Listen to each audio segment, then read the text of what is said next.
Hello all. ஹஸ்பண்டா grocery ஷாப்க்கு தனியா அனுப்பிச்சா என்ன நடக்குங்கிறத இந்த வீடியோல ஷேர் பண்ணியிருக்கேன். ஆக்சுவலி அவரு வாங்கிட்டு வர சொல்லியிருந்த பருப்பு பார்த்தீங்கன்னா, கொள்ளு பருப்பு. ஆனா அவரு வாங்கிட்டு வந்த பருப்பு என்னன்னு பாருங்களேன். இந்த மாதிரி பருப்புலாம் நான் வந்து வாங்குனதே கிடையாது. இந்த மசூர் தால்லாம் வந்து நல்லா இருக்காதுன்னு எனக்கே ஒரு டிஃபால்ட்டா ஒரு தாட்டு. அதனால நான் அத வாங்குனதே கிடையாது. நானுமே அத கவனிக்காம ஓப்பன் பண்ணியாச்சு. ஸோ ரிட்டர்னும் பண்ண முடியாதே அப்படின்னு நெனச்சுட்டு, சரி இதில உப்பு பருப்பு செஞ்சு பார்ப்போம் அப்படின்ட்டு எப்பயும் போல நான் வந்து கடுகு, சீரகம், பச்சை மிளகா, தக்காளி, வெங்காயம் போட்டு தாளிச்சுட்டு, அந்த பருப்பு வேற கொஞ்சம் ரஃப்பா இருக்க மாரி இருந்துச்சு.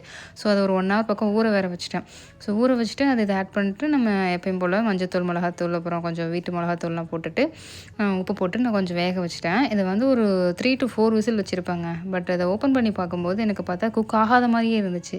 இது என்னடா இது அப்படின்னு நினச்சிட்டு நான் ஸ்மாஷர்லாம் வச்சு ஸ்மாஷ் பண்ணியும் பார்த்தேன். அப்படியும் வந்து அது அந்த நமக்கு துவரம் பருப்பு மசியிற மாரி மசியல. கையில எடுத்து நசுக்கி பார்த்தா நல்லாவே குக் ஆயிருந்துச்சு. டேஸ்ட் பார்த்தீங்கன்னா, நமக்கு அந்த பச்சை பயிறு கடையில இருக்கும்ல அந்த மாதிரி தான் டேஸ்ட்டும் இருந்துச்சு. ஸோ என்ன மாரி யாராச்சும் ஒண்ணு ட்ரை பண்ணாமலே வந்து அது நல்லா இருக்காதுன்னு நினச்சிட்டு இருந்தீங்கன்னா, கண்டிப்பா ஒரு ட்ரை குடுத்துட்டு வந்து ஒரு டெசிஷனுக்கு வாங்க. நம்ம நெக்ஸ்ட் ஒரு ஷார்ட்ஸ்ல பார்க்கலாம். பை.